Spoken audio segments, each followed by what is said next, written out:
Okay, so let's talk about the probability of big X equaling little x, which is basically talking about the obtaining a binomial probability. So let's read this question.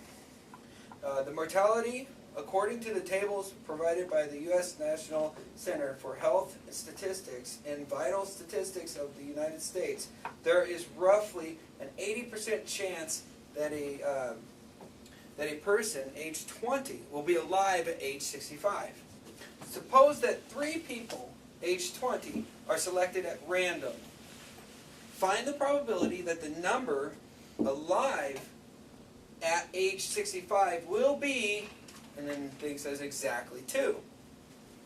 Okay? So, what this is saying is that 80% chance that to be alive from 20 and still living at 65. Okay? So, anyone who's 20, there's an 80% chance that they're going to be still alive at age 65. That's all that study is saying. Okay? When this study was done. So, if we chose 3 20-year-olds at random from the United States, what is the probability that exactly 2 of them would be alive at 65? That means one of them has to die. Okay? And so, with that, we have this equation. This equation up here is equal to the binomial coefficient of n over x times the probability to the x power times the quantity of 1 minus the probability raised to the n minus the x. Okay? And so the n is the number selected. How many people are selected? The x is the number you're looking for. And the p is the probability. Okay?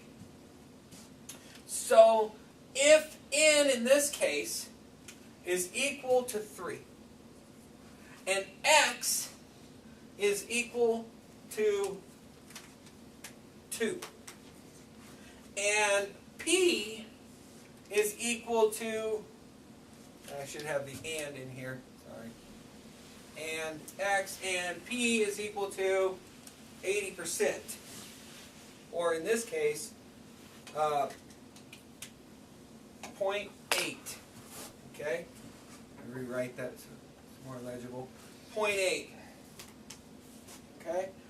Then the probability of p, the probability of the big X equaling the little x, is this equation. And so we just plug in these numbers. So we have the binomial coefficient of n over x. In this case, 3 over 2.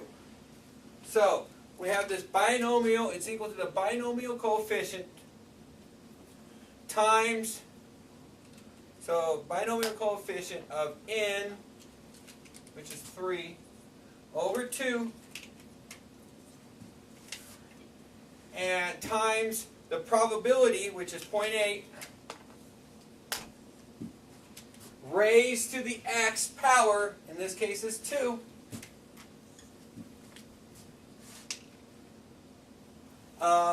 times the quantity of 1 minus the probability, in this case is 0.8, raised to the power of the n minus x. So raised to the power of 3 minus 2. And there you got your nice colorful equation. That all the numbers that are red are referring to the x, all the numbers that are blue are referring to the n, and all the numbers that are brown are referring to the p. Okay? And so now we can set it up mathematically. So the first thing we do is we change this into a binomial coefficient.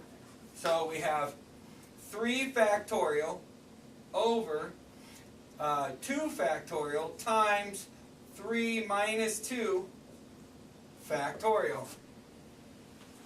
And that's going to be multiplied by the probability squared, so 0.8 squared, times 1 minus 0.8 raised to the 3 minus 2.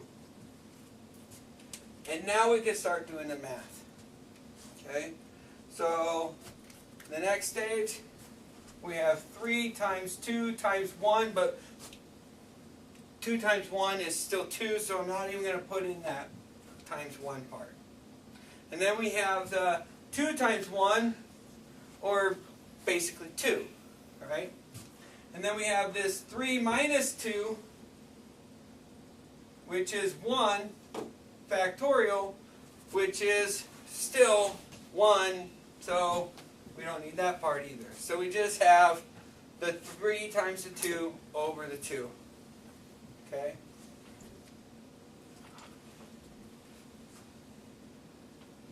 Let's write it in. Why not? This is 1 factorial, which is just 1. Okay? So now we wrote that out, and then we write this out.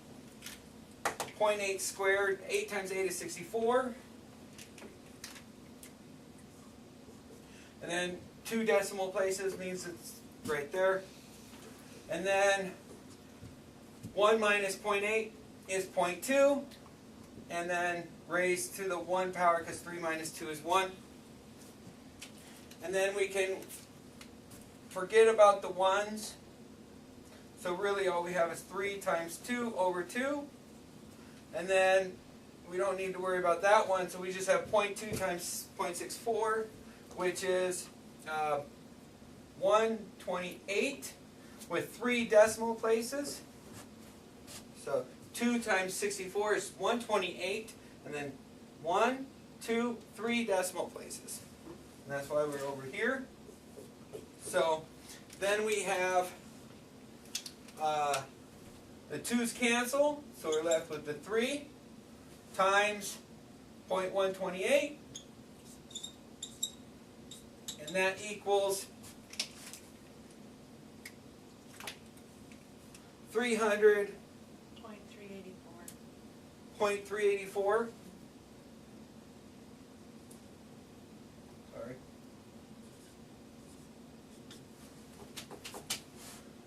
Okay, so therefore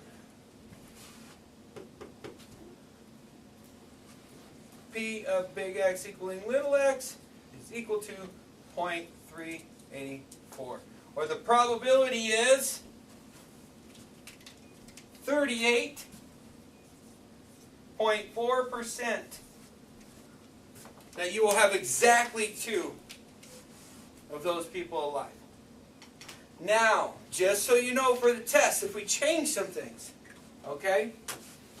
Let's say we choose 20 people at random. I probably won't go that hard to you, but let's say we choose 9 people at random. What's the probability of exactly 5 of them or 7 of them being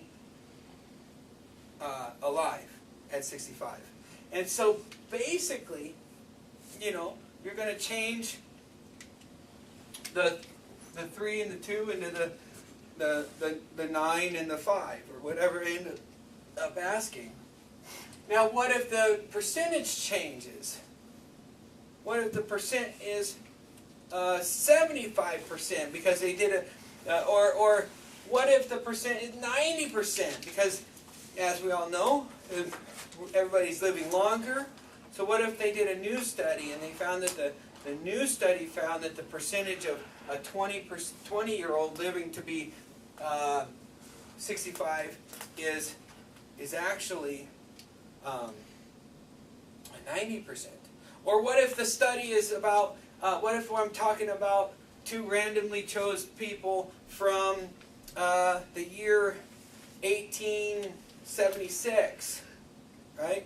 Or the 1700s, or 1125, right? Those percentages would be dramatically different, right? You could assume that those percentages may change. In 1100s, the percentage of somebody 20 living to be 65 would probably be down in the 25%, right? Not a lot of people lived past 37 at that time period. So there were some people, but they were usually rich, right? But there's very few people that lived to be 65. It's kind of like the people who lived to be 110, you know, or 100. So that's kind of how we would deal with this situation. Okay?